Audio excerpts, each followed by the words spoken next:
नमस्कार दोस्तों, एक कैलकुलेशन है कि 2 और 2 4 होते हैं। लेकिन यदि कोई आपको पढ़ाए कि 2 और 2 5 होते हैं या फिर 2 और 2 22 होते हैं और आपको ये पता भी ना हो कि सही क्या है, लेकिन कुछ समय बाद जब ये सच्चाई आपको कोई महापुरुष प्रूफ के साथ बता दे तो आप उसका बार बार धन्यवाद करेंगे, ना कि उसके साथ झगड़ा करेंगे। दोस्तों, आज भारत में 80% हिंदू हैं जो अनवरत हजारों वर्षों से 2 और 2 5 पढ़ते आ रहे हैं।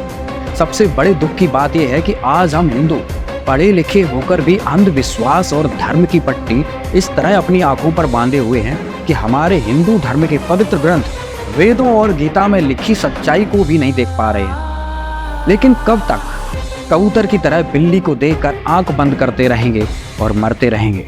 संत रामपाल जी महाराज के करोड़ों भक्तों की तरफ से आपसे प्रार्थना करते हैं कि हे मेरे कौम के लोगों, हिंदू भाई बहनों, हमारी भी तो सुनो। हम आपके दोस्त हैं, दुश्मन नहीं हैं। हमारा उद्देश्य बस इतना है कि भोली जनता को हमारे धर्म गुरुओं द्वारा 2 और 2 5 पढ़ाया गया और पढ़ाया जा रहा है। और वहीं दूसरी तरफ संत रामपाल जी महाराज इस सच्चाई को बता रहे हैं कि गीता और वेदों में लिखे ज्ञान को मानो, इन तत्व ज्ञानहीन गुरुओं की दंत कथाओं पर विश्वास मत करो, अपनी आंखों से प्रमाण देखो और सच्चाई को स्वीकार करो। अगर आपको हमारी इन बातों पर विश्वास नहीं हो रहा है तो आप खुद देख लीजिए ऐसे गुरु जो 2 और 2 5 पढ़ा रहे हैं, 2 और 2 5 पढ़ा रहे हैं। मिलते हैं पहले गुरु से जिनका नाम है अनुरुद्धाचार्य जी। यदि कोई वैश्या है, सारी जिंदगी उसने वैश्यावृत्ति की, और यदि आखिरी में उसका चित्त शुद्ध हो गया और उसने भगवान के चरणों में अपने आप को समर्पित कर दिया, तो जीवन में यदि कोई आत्मसमर्पण आखिरी समय भी कर ले, मरने के 4 मिनट पहले, कि हे प्रभु मैं आपकी हूँ, इतना भी कह ले और समर्पण भाव रख ले, तो भगवान उसका भी उद्धार कर देते हैं। इतने दयालु हैं भगवान। देखा दोस्तों, इनके हिसाब से तो जिंदगी भर आप मौज करो, मस्ती करो, व्यभिचार करो और अंत में जब आप बूढ़े हो जाओ या आपको पता चले कि अब आप मरने वाले हैं तो भगवान से माफी मांग लो, भगवान आपको माफ कर देंगे और फिर आपको स्वर्ग की प्राप्ति होगी। दोस्तों, यदि अनुरुद्धाचार्य के हिसाब से चलें तो कभी कोई भक्ति करेगा ही नहीं और अपने आखिरी समय में भगवान से माफी मांग लेगा और स्वर्ग चला जाएगा। फिर दोस्तों, इन कथावाचकों की जरूरत क्या है? अनुरुद्धाचार्य की जरूरत कहाँ है? दोस्तों, यह सब इनकी मनगढ़ंत कहानियां हैं और शास्त्र विरुद्ध बातें हैं। सुनिए अब संत रामपाल जी महाराज से भक्ति का नियम क्या है। और कहता है कि भक्ति तो बुढ़ापे में करया करें, वृद्ध अवस्था हो जा। तो उसको बता भी बुढ़ापे में भक्ति कठिन हो जाएगी जब पहले से स्टार्ट ना हुई तय, क्योंकि बुढ़ापे में तो फिर सारी ये आपदाएं आती हैं, कभी आंख बनवानी, कभी दांत पड़वाने, कदे पिंडी भड़के, कभी सिर में दर्द, और बड़ा परिवार हो जाता है, कदे कोई बीमार, कोई किसी की मृत्यु, वह सारी उस वृद्ध के चोट लगा करें। अब कदे खांसी सतावे, कदे और 100 समस्याएं हो जाती हैं, उठ के बैठा जाना, और क्या पता वृद्ध अवस्था तक प्राणी जीवित रहेगा कि ना रहेगा। तो भक्ति के लिए तो संतों ने बताया है, सदग्रंथों में भी यही लिखा पाया है कि भक्ति के लिए जब भी बच्चा 3 वर्ष का हो जाए, बोलने लग जा, 3 वर्ष के बालक को उपदेश दिला देना चाहिए। जैसा भी करे वो थोड़ा बहुत करता रहेगा, क्योंकि घर में जब चर्चा चलती है, मंत्र चलेंगे तो वो भी बोलेगा, अपने आप बोलता रहेगा। बच्चे को ज़्यादा असर होता है, प्रभाव बनता है। तो 3 वर्ष तक बच्चा माता पिता के आश्रित होता है। माता पिता ने दीक्षा ले ली, मर्यादा में रहेंगे तो परमात्मा उनके उस स्तर के बच्चों की भी रक्षा करेंगे, और फिर उन बच्चों को नाम से जोड़ देना चाहिए। तो फिर क्या देखा, 1 महीने के बाद फिर उसी गांव में, नगर में जाने का परमात्मा ने संयोग बनाया, सत्संग था। तो दूसरी बार जब दास गया, वहां पता चला कि वो व्यक्ति जो यहाँ वाद विवाद करे था, वो उसकी मृत्यु होगी। और मृत्यु भी कैसे होगी, कैसे हुई? बड़ी दर्दनाक तरीके थे। उसका अपना एक कुआं था, इस साइड की बात है, बाडड़ा साइड की, हरियाणा की। उसका अपना एक कुआं था, उस कुएं में नीचे जल था। कुएं में से वो ट्यूबवेल चलाते हैं, तो सारा दिन ट्यूबवेल चलाया, पानी कुछ नीचे चला जाता है। वो पानी नीचे चला गया कुएं का, और वो स्नान करने के लिए वो क्या करता था, उस कुएं में ही उसने नीचे पत्थर की पैड़ी सी लगा रखी थी, उन पर बैठकर स्नान करता था। जब कुएं का पानी भरा होता था तो वो ऊपर की पैड़ियों पर बैठकर वहीं नहा लेता था। और फिर क्या, उस दिन पानी गया नीचे उतर, और उसने सोचा इस नीचे वाली पैड़ी पर बैठकर नहा लूं, और दायरा कम से कम 5 फुट नीचे। उसने ध्यान किया नहीं, वो नीचे जाया तो उस पैड़ी पर काई लगी हुई थी, पैर फिसल गया और कुएं में गिर गया। उसने चेष्टा की पैड़ी को पकड़ने की, वो उसके हाथ की रेंज से बाहर हो गई और उसके अंदर वो डूब कर मर गया। सारी रात ढूंढते रहे उनके घर वाले, बच्चा आया नहीं, कहाँ गया, कैसे है। खोजते खोजते सुबह देखा तो कपड़े और जूते बाहर रखे हैं, अंदर कुएं में मरकर ऊपर तैर रहा है। जब उसको देखा कि उसके हाथों की ने जो कोशिश की उसने पकड़ने की किसी वस्तु को, कुएं की अंदर की साइड पर पक्की थी वो, उस पर काई लगी हुई थी, उसके अंदर से उसी उंगलियों के निशान गड्ढे हुए थे कि किसी प्रकार पकड़ लो, निशान थे, और वो मृत्यु को प्राप्त हुआ। इससे ये ज्ञान समझ में आना चाहिए कि किस आधार से हम इतने फूले फिरे हैं और क्या बकवाद गढ़ते हैं। अब वो वृद्ध होया ना, भक्ति उसने करी नहीं, अब पता नहीं कहाँ धक्के खाता फिरेगा, कोई गधा बनेगा, कुत्ता बनेगा। तो पुण्यात्मा इन बातों को याद रखे। अब उसकी मौत के ऊपर हुई होगी, आसानी से नहीं हुई होगी। रोया होगा, चिंगाड़ा होगा, चिल्लाया होगा, बचा लो बचा लो। अब बचानी है, कोई याद भी ना करे, वहाँ कौन बचावे, वहाँ भगवान बचावे, अठा के बाहर ले आवे। उस समर्थ शक्ति की ओट होता है, उसका सहारा मिले। प्रहलाद बचाया, ध्रुव बचाया, मीराबाई बचाई, कितने प्रमाण देख लो जो अब लाखों की संख्या में यहाँ बचा रहे हैं भगवान। तो हमने परमात्मा की शरण अति शीघ्र ग्रहण करनी चाहिए। संत रामपाल जी महाराज की वीडियो देख के आप समझ गए होंगे। दर्द को हद तो तब हो जाती है जब अनिरुद्धाचार्य कहते हैं कि कलयुग में पराई स्त्री के बारे में गलत सोचने से पाप नहीं लगता है। मानस पुण्य हो या नहीं पापा, ये कलयुग है। इस कलयुग में आप जो मन से पुण्य करते हैं कि मैं वृंदावन गया, मैं बिहारी जी को देखा, मैंने बिहारी जी के चरण धोए, ये पुण्य जो मन से आप कर रहे हैं, इसका पुण्य तो मिलेगा। पर मन से आप किसी स्त्री की कल्पना करके उस स्त्री के बारे में आप गलत विचार रख रहे हैं मन से, तो पाप तो नहीं लगेगा, लेकिन आपके मन की, आपके विचारों की क्षति तो हो ही रही है ना। ये गलत तो है ही, इसलिए ये इस प्रकार के विचार नहीं रखना चाहिए। परंतु आपको पाप नहीं लगेगा, क्योंकि अपने मन से। पाप तब तक नहीं लगेगा जब तक आप किसी को स्पर्श नहीं करते। अनिरुद्धाचार्य कौन सी दुनिया में जी रहे हैं आप? अब ये 2 और 2 5 नहीं कर रहे हैं तो क्या कर रहे हैं? ना तो इन्हें भगवान का पता, ना इन्हें भगवान के विधान का पता। अब आप सुनिए संत रामपाल जी महाराज के विचार कि भगवान का संविधान विधान क्या है। परमात्मा आते हैं अपने तत्व ज्ञान और अपनी शक्ति से बुरे व्यक्ति को भी नेक बना देते हैं, और फिर वो पुण्यात्मा स्वयं भी भक्ति करते हैं और अन्य समाज को भी वो दुखदाई नहीं होते, क्योंकि वो परमात्मा से डरने वाले बन जाते हैं। परमात्मा से डर उस समय लगता है जब हम कुछ तत्व ज्ञान से परिचित हो जाते हैं। तत्व ज्ञान से परिचित होने के बाद परमात्मा कहते हैं, तुमने उस दरगाह का मैल नहीं देखा और धर्मराज के तिल तिल का लेखा, कि तुम यहां गलतियां करते हो, रिश्वत लेते हो, किसी को सताते हो, अपने से निर्बल को तंग करते हो, परमात्मा के पास तुम्हारा एक एक श्वास का अकाउंट है। आप मन में गलत भी सोचते हो, वो भी आपके बैड अकाउंट में वह एंट्री होती है और उसका भी फल आपको भोगना पड़ता है।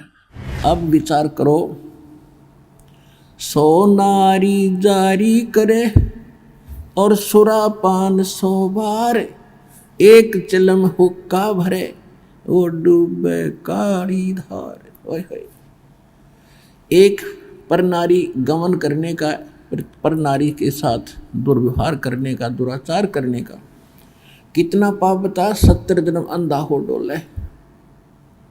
और मांस खाने वाले का सुरापान मधुमांसाहारी और गमन करे भोगे नर नारी। पर नारी 70 जन्म कटेंगे शीशम और साक्षी साहिब है जगदीशम। इन सभी पापों को जोड़ दे। शराब पीने वाले को जो 70 जन्म कुत्ते का भोगेगा एक बार पीने से, और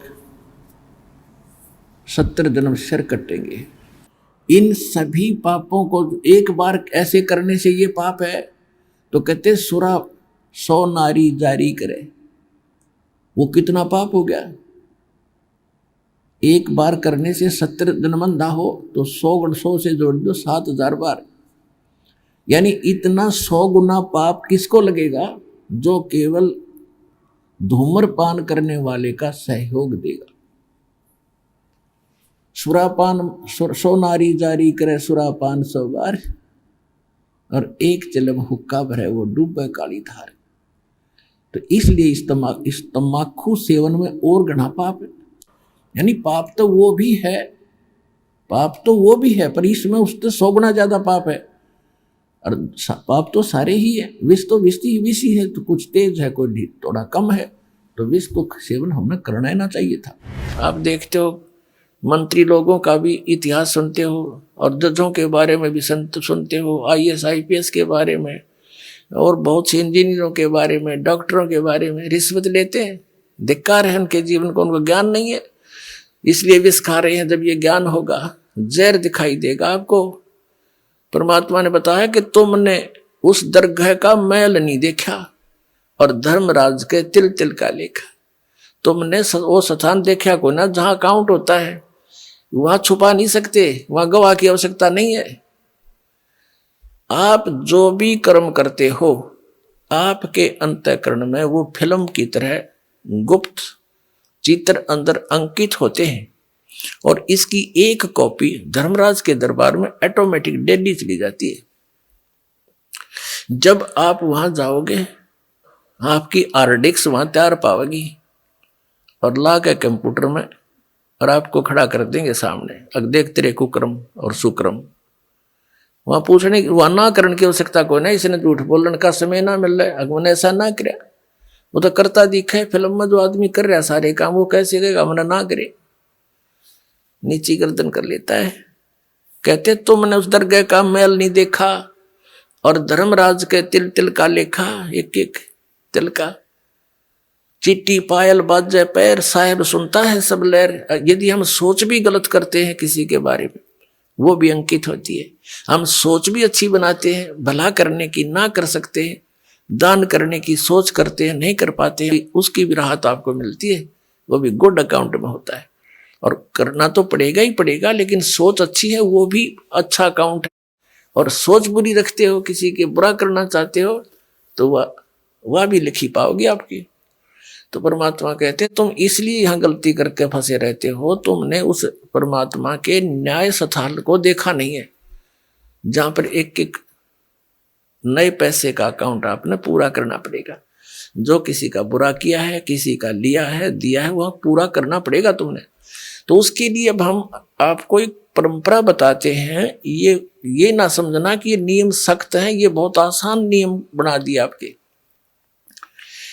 किसी से पैसे लेते हो फिर उसका देना पड़ेगा, ये कोई बड़कों का खेल है। जैसे कोई रिश्वत लेता है या किसी और 2 नंबर से बकवाद करके किसी से ठग लेता है, वो पैसे उसने देने पड़ेंगे।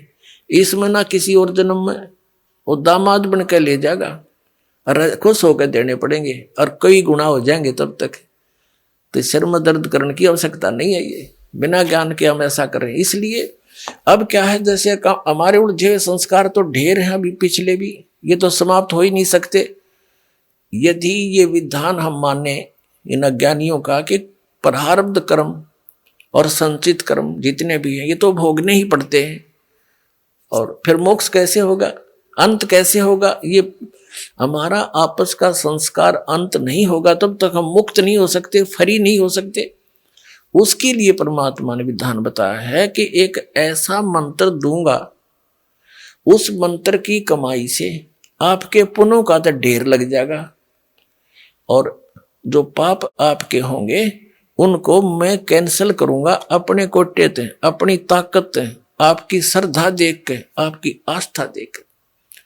कहते हैं जब ही सतनाम हृदय धरो भयो पाप को नाश, और जैसे चिंगारी अग्नि की भाई पड़े पुराने घास, तो 1000 टन सूखा घास पड़ा हो और उसमें एक माचिस की सीख जला कर लगा दे, सारे को फूंक करके ढेर बना देगी, राख बना देगी, और चलेगी तेज हवा उसको उठाकर कहीं की कहीं फेंक का होगी, फील्ड क्लियर हो जाएगा। तो कहते हैं जैसे सूरज के आगे बदरा ऐसे कर्म छयारे, और प्रेम की पवन करे चित मंजन झलके तेज नयारे। आत्मा और परमात्मा के बीच में आपके इन पाप कर्मों का के बादल छा गए, इनको प्रेम की पवन और करे चित मंजन झलके तेज नयारे। जैसे सूरज के आगे बादल ऐसे कर्म छयारे, और प्रेम की पवन करे चित मंजन फिर झलके तेज नयारे। एक मंत्र दिया जाएगा आपको, आपके पापों का नाश करेगा। आपके जो पाप नाश हो जाएंगे, आपके हृदय में एक विशेष कसक बनेगी। भगवान की चर्चा सुनते ही, प्रारंभ होते ही, उसका नाम शुरू होते ही, कहीं पर भी चर्चा सुनते हो तो एकदम गदगद आत्मा होगी, आंखों से आंसू टपकने लग जाएंगे। तो वो प्रेम की पवन है, प्रेम की हवा चल पड़ी, और फिर वो साफ कर देगी आपके सब दुर्गुणों को, और संचित अपराध है उनको भी, और प्रारब्ध वाले कर्मों को भी ये मंत्र नाश करेगा। तो कहते हैं इस प्रकार, तो यहां जो हम अपना जो संस्कार है अब आपके जिसके भी जैसे हैं, अब इसको परमात्मा यही निमटा देगा आपके। जैसे अब हम करने परमात्मा के आदेश से होगा बच्चों, जीव के बस का नहीं है। कबीर भगवान की रजा बिना ना तो समाज सुधार हो सकता। ये समाज सुधार का ठेकेदार बताया करते, समाज सुधारक देखा करते, मैं ऋषि दानंद जैसे, उन जैसा विकारी प्राणी नहीं था, और हम उनसे आशा करते थे कि वो समाज सुधार करेंगे। भांग वो पीता था, तमाकू सूंगा तमाकू खावे और हुक्का पीवे, नंगा रहे, अबरक भस्म खावे और चाय पीवे 150-125 वर्ष पहले। तो कहने का भाव ये है किसी जीव का दोष नहीं, यू काल किसी के पंजे नहीं टेकने देता। ऋषि में ऋषि फेल कर दिए। विश्वामित्र जैसे राजा था, विश्वामित्र राज त्याग कर जंगल में जा बैठा, घोर तपस्या करने, रास्ता था नहीं इनके पास, परमात्मा का साथ नहीं, काल इनके इर्द गिर्द रहता है, इनकी बकवाद को तुरंत खराब करने के लिए साधना कर रहा था। ऊपर तो एक उर्वशी भेज दी औरत खूबसूरत, वह वहां इधर उधर बैठ कर लग गई अदाएं करने। विश्वामित्र छोड़ दिया सारा, भक्ति उसका पीछे हो लिया। एक लड़की को जन्म देकर पटक कर उसके बारने आ गए। 6 महीने की हो रही जब पकड़ रही सी तेरे लड़की को, और अब तेरा और मेरा इतना मत इससे काम आई थी। बता, मन के मारे बन गए बन तज मस्ती माँ, कह कबीर के करूँ यो मन तब माने ना। जंगल में टिंडे लेने गया था घर छोड़ कर, और यो काम करना था। अकल है तो यू काल ना टिकने देता। ये जीव के बस की बात नहीं, ये तो परमात्मा साथ रहेगा, काल को दूर रखेगा, दुर्बुद्धि से बचाएगा। ऐसे ही इन महर्षियों ने कोशिश की समाज सुधारण की, लेकिन खुद ना सुधर सके और उनके खाक सुधारेंगे तो इनके बस की बात नहीं थी। ये काल इतना प्रबल है। ये तो कहते हैं काल डरे करतार से, जय जय जय जगदीश, ये जोरा जोड़ी जाड़ता पगरज डार सी से। कहते हैं काल डरे करतार से और जय जय जय जगदीश से, और जोरा यानी मौत परमात्मा के जूते साफ करती है, और पगरज डारे शीश, कबीर परमात्मा के आगे कहते हैं ये मौत और ये काल है, उसके आगे करबद्ध हाथ जोड़कर खड़ा रहता है। संत रामपाल जी महाराज और अन्य धर्म गुरुओं के विचार सुनकर मुझे तो समझ आ गया, पूर्ण मोक्ष संत रामपाल जी महाराज के बताए अनुसार भक्ति करने से ही होगा, क्योंकि संत रामपाल जी महाराज जी हैं जो शास्त्रों की सही सही कैलकुलेशन बता रहे हैं और प्रमाण सहित दिखा रहे हैं कि 2 और 2 4 ही होते हैं। धन्यवाद दोस्तों, हमारी आज की वीडियो में बस इतना ही। बने रहिए हमारे साथ। अगर इस वीडियो से संबंधित आपका कोई विचार हो तो हमें कमेंट्स करके जरूर बताइए। धन्यवाद।